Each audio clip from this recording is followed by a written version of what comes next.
Jai Shri Shri Krishna Balaram ki Jai Shri Shri Radha Madan Mohan ki Jai Shri Shri Gaur Nitai ki.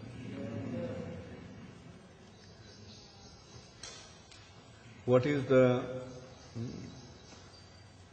basic identity of a demigod and a demon? The demigod's identity is that a demigod is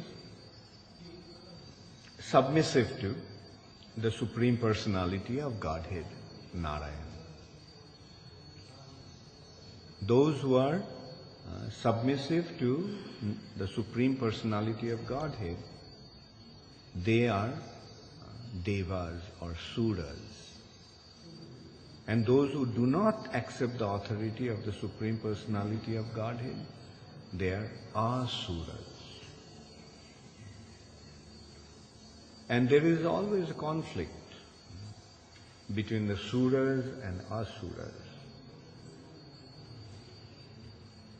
And this conflict sometimes becomes very, very intense, especially when the asuras become more powerful. When the suras or demigods are in control, then the affairs of the material nature go on very well, very systematically. Why? Because that is the normal condition, that is the natural arrangement of the Supreme Lord. The natural arrangement is that like anybody, when he is organizing a structure and making arrangements, what he would do? Like for example, in this temple, what is the arrangement we made? There is an authority structure. There are two co-presidents, then there are departments and the departmental heads, and we also have a temple commander, and that is the system. And what they do? They see that the affairs of the temple go on nicely. And they are the devotees in that system, in the temple, the devotees are happily situated. Now, if somebody comes from outside and does not want to accept the authority of the temple, the authority structure of the temple, and he kicks out the temple presidents and takes over the power, then what will happen? And if that person does not accept the authority structure all the way, he does not accept the authority structure of Krishna, what will happen to the temple? He will say that this temple is not for Krishna devotees, this temple is for the non-devotees. Then what will happen? The deity worship will stop. Now, first of all, if he takes over the power, drives the devotees out, then what will happen? They will use this facility not for the deities' pleasure, not for the propagation of Krishna consciousness. They will use it. At that time, what will happen? The deity worship will stop. Nobody will offer bhoga to the deities. They will cook for themselves. They'll use the kitchen. They'll use all the facilities for their enjoyment. And as a result of that, there will be complete chaos. So in the universal affair, like we can consider, what is the universe like? The universe is like a temple. The Krishna, in normal condition, in this universe, Krishna is worshipped as the Supreme Personality of God.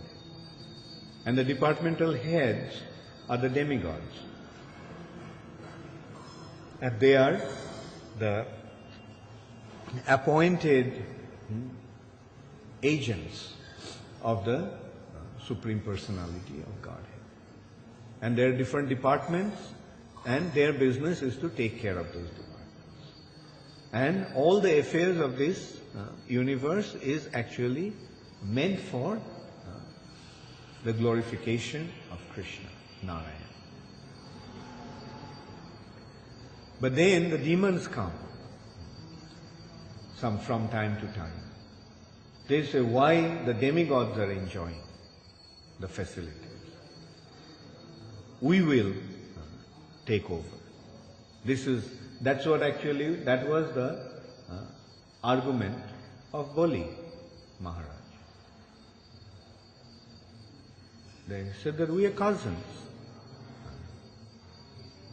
Our line also comes from the same, our line and the demigods' lines, the Adityas, they all are coming from the same Daityas and Adityas. Diti's sons and Aditi's sons. Aditi's sons are Adityas or the demigods, and Diti's sons are Daityas. Now the Daityas were given the place in the lower region of the universe. The lower region means the region where light doesn't enter, the sunlight doesn't enter. And the demigods, Indra, headed by Indra, they were situated in the heavenly planets. And they considered that this is unfair, this is a partial thing. We are coming from the same line, we are cousins. Look, they are having such wonderful facilities, and us, we are given the lower dirty place of the to stay. They didn't consider, because their mentality is dirty, that's why they are given a dirty place. One gets his situation according to his mentality. Because they are not submissive to the Supreme Personality of Godhead, they don't have the proper facilities as those who are devotees of the Lord enjoy. So Bali challenged Indra that, okay, whoever is more powerful will have heavenly kingdom. And Bali defeated Indra. But of course, ultimately, Lord appeared as Vamandev. That description also will come here. And he took the kingdom away from Bali and reinstated his authority structure. His authority structure. So that is the important thing to remember.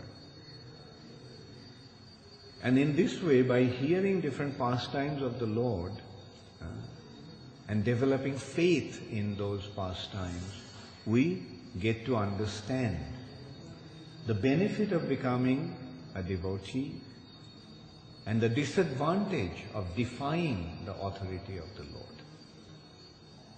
Now the choice is ours. Choice is ours. Sometimes people question, if Krishna is God, then why Krishna allowed us to be in this situation?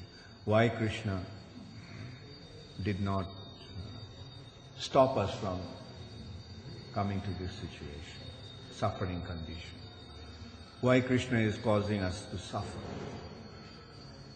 Here we have to understand that that's the difference between being an inert object and living being. Living means we have our freedom to think. We have our freedom to decide.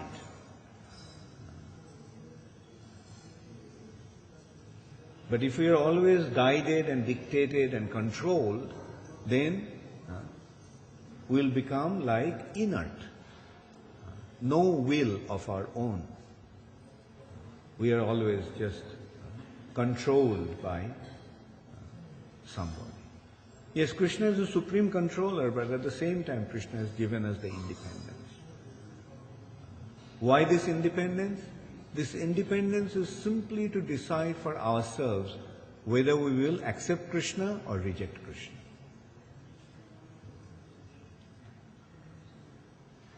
That is the only independence we actually have. Yes, we have independence, but that independence is simply to make this decision, whether we are going to accept Krishna or whether we are going to defy Krishna. And if we accept Krishna, then we enjoy. And when we reject Krishna, then we suffer.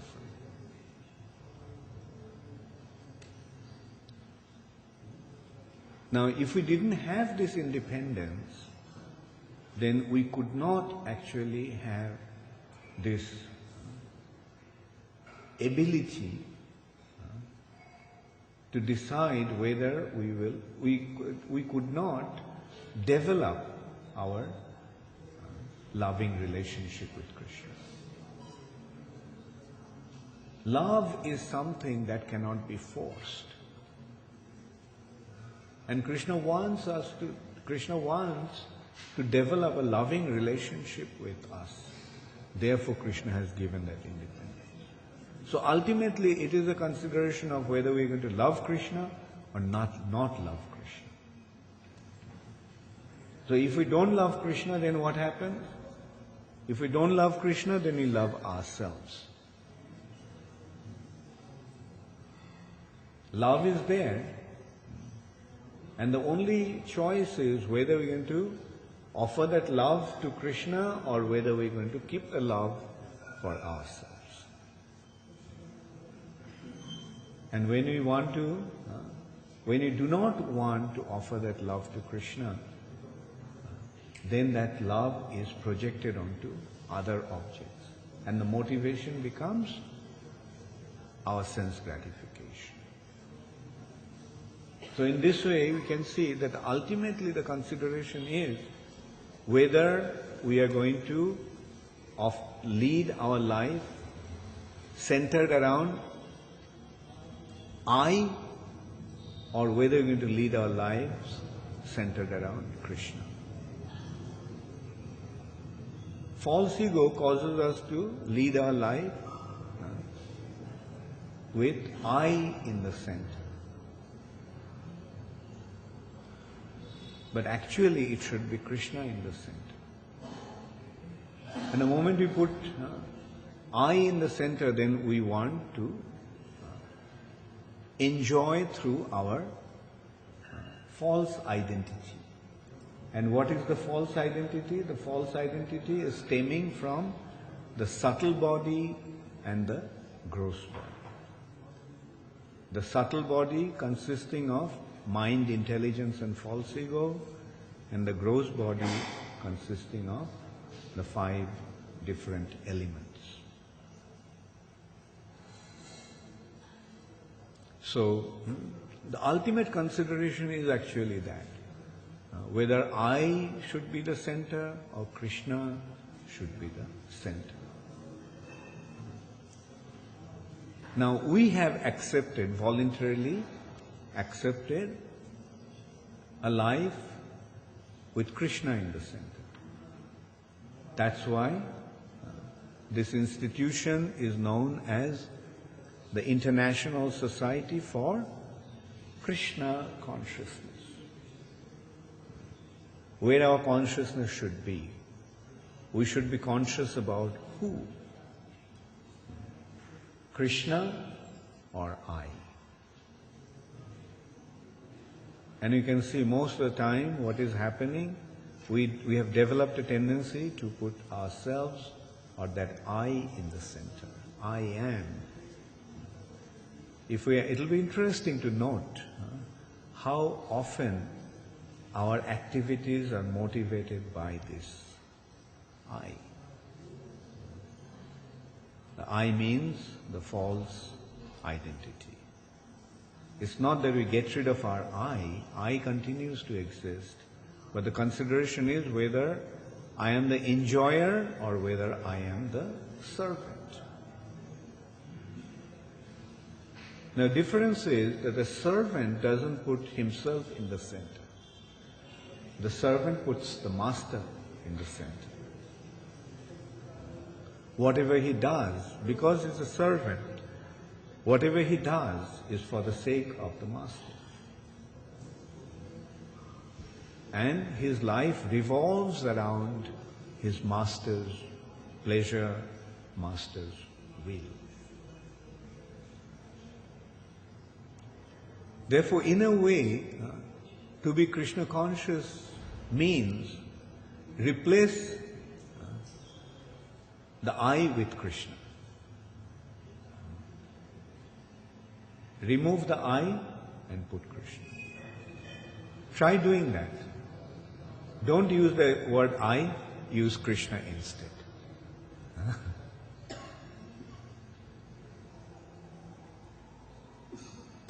It's interesting, Srila Bhakti Siddhanta Saraswati Thakur, he used to see the article written by his disciples and his main concern, and sometimes he would simply see how many times Krishna's name and Chaitanya Mahaprabhu's name has been used in the article.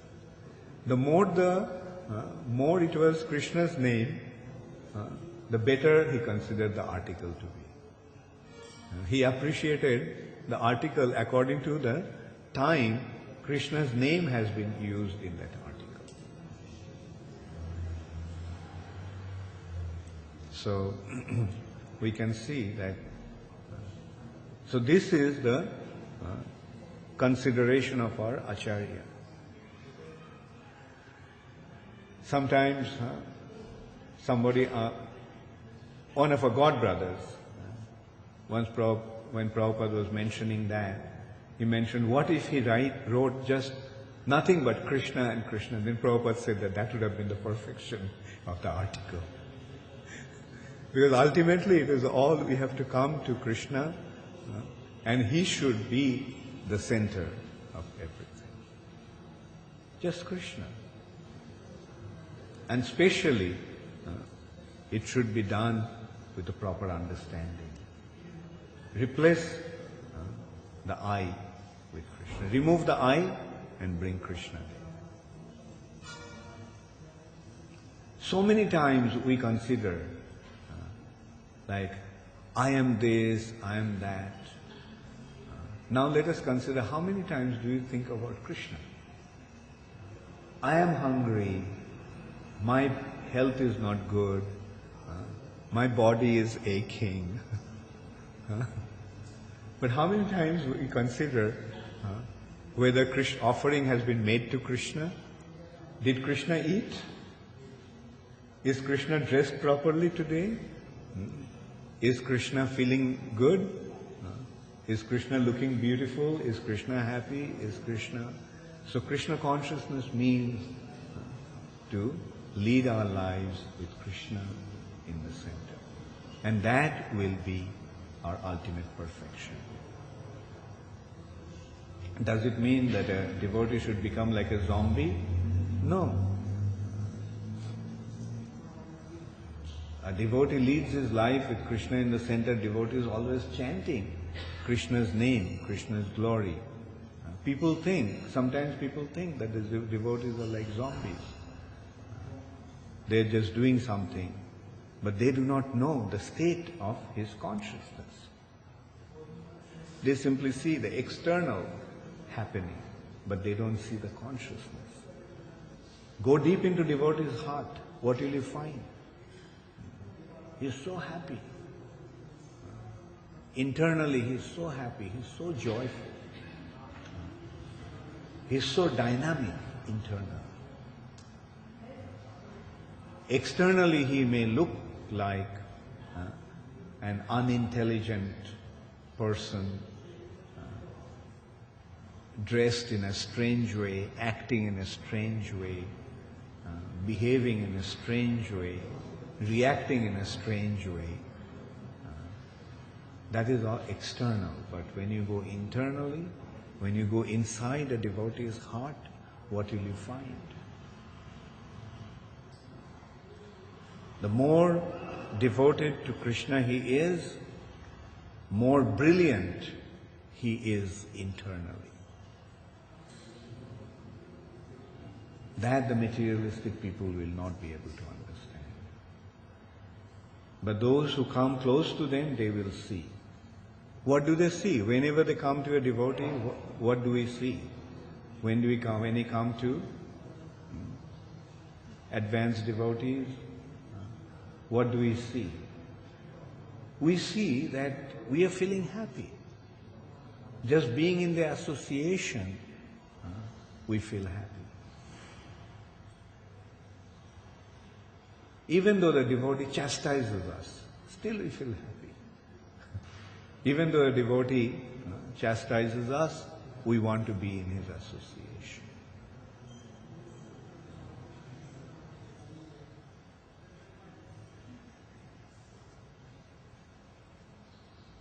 Especially, as I was discussing yesterday, when a spiritual master has to deal with his disciples, he has to be strict, he has to be chastised. He has to chastise, he has to correct, he has to rectify.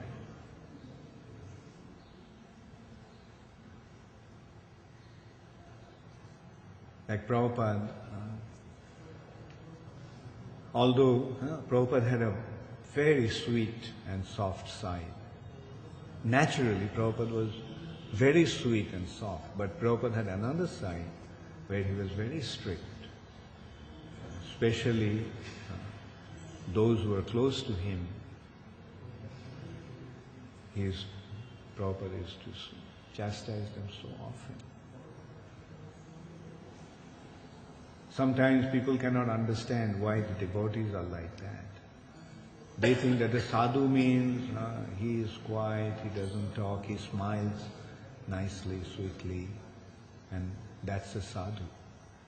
But Prabhupada, when people came close to Prabhupada, often they saw that Prabhupada was not that kind of sadhu. He is with a smile in his face, he is not speaking sweetly all the time. Rather, Prabhupada had a very fiery side. Prabhupada often displayed that very, very fiery personality. But why Prabhupada was like that? Because Prabhupada was not here just to please some people. Prabhupada was here to establish something.